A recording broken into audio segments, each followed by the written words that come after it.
Mohammed Atta and Marwan al-Shihi were at the controls of the two planes on September 11, 2001, the two that crashed into the World Trade Center.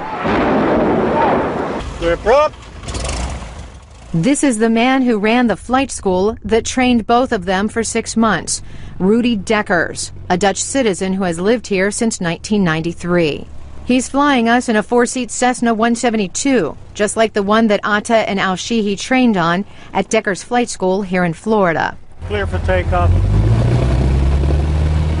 Dekkers is taking us on the same flight training path along the Atlantic Ocean. It's the first time he's flown the route in 8 years, so a flight instructor sits next to him. This is the bridge to the left, and this is the airport here. The southwestern Florida skies were the training grounds for 3 of the 4 pilots.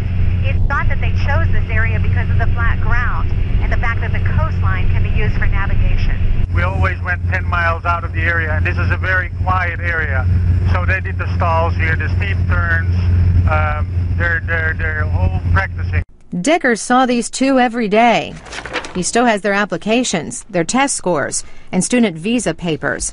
Even Atta's signature on his pilot license. Atta was always very by himself, didn't talk too much, didn't like to talk to us, but al-Shihi did. They were very much like many other foreign students, except, Dekkers says, they were disrespectful and inattentive. After his chief instructor warned they might be expelled, Atta and al-Shihi's attitudes improved. But what his company trained them to do unraveled his life, his fortune, and his business. That's where was my airline office and maintenance building over there, but that's, nothing is mine anymore. At 4 a.m., the day after the terrorist attacks, FBI agents entered Dekkers' office. It was in this building at the time. They confiscated his files and computers. Immigration officials questioned him about these student visa applications. He testified before Congress. Florida charged him with fraud, then dropped the charges. His business and marriage collapsed.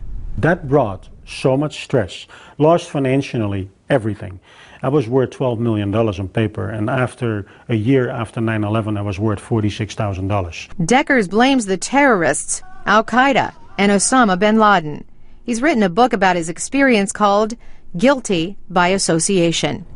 If he had a flight school today, I would not have Muslim students. Dekkers says his once successful life is now gone. When you lose your dream, when you lose all your money. I lived on the beach in Naples. I had to sell the house. I lost everything. But I'm still here. But some 3,000 others are not. Rudi Dekkers says he's a survivor, and that's the story he wants to tell. In Venice, Florida, Carolyn Presutti, VOA News.